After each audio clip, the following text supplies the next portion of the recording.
It would look better if I had a fucking purple cushion, I'm just saying.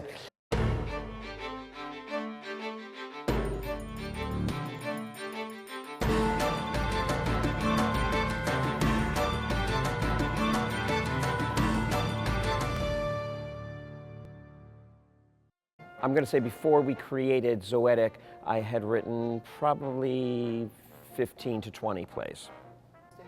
I was born right here in Miami at Jackson Memorial. I was the first person in my large Italian family, despite the Irish name, to be born here in South Florida. Before that, everyone was born up in New York, in the Bronx. So I spent my life in North Miami Beach being a South Florida kid, and I loved it. I loved it. I've often had people say, why aren't you living in New York? My agent asks me all the time, why aren't you living in New York? I said, because you're there. I could live down here. My family's down here. My theater company is down here. My husband's here. I happened to be born here at Mount Sinai Hospital, Miami Beach. I grew up in Kendall. My family was back and forth between New York and South Florida, and I always knew that I was going to be working in this industry. I came to South Florida. I grew up here, but I went to graduate school in New York. I was teaching at New World School of the Arts.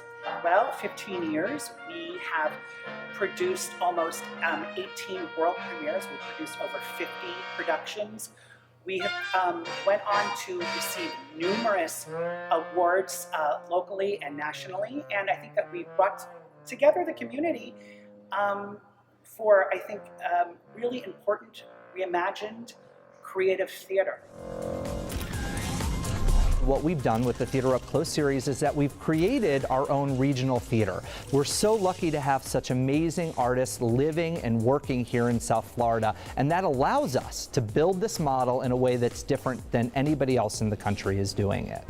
Well, first off, we've been doing this a long time, both collectively and individually. We've been doing it for coming up on 30 years. So we've been doing it a while. And that being said, it's something that helps when you love the person that you're doing this work with.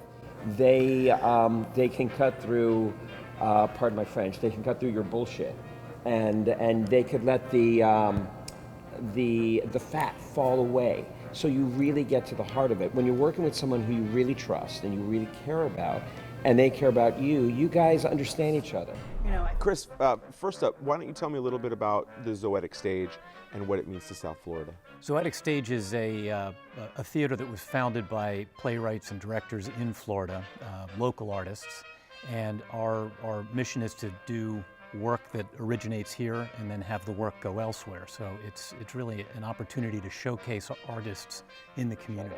You know, I think so much of our life is spent working and working together, and sometimes that's challenging, but also I think it gives us opportunity to really enjoy the time off a lot more. We do have a deal that we leave the work at the door when we get home. It's really important that our nights belong to us and not to Zoetic Stage. I was gotta say, one of the things that I fell in love with, not only his person, but the talent that he has and the commitment to work. There's a lot to love there. We were together for so long, and I think that it was a good sort of ground for, we're together 21 years, and we've been married 7 of those years. So it was a good time to really learn about each other and to build a company and to get through that. And we've had a number of shows that have started at Zoetic, that have moved on to off-Broadway, that have been done around, not only around the country, but around the world. A creative person is always creative. It becomes all about the storytelling. And somehow we've managed to not only work together on a regular basis, but we still love each other very much. And that, to me, it's a good thing. Do something that you really love and do it well. To me, the biggest success anyone could ever have is to say, I have this career working with someone I love, doing something I love, getting paid for it, supporting yourself doing it. There's nothing better. It goes by like that.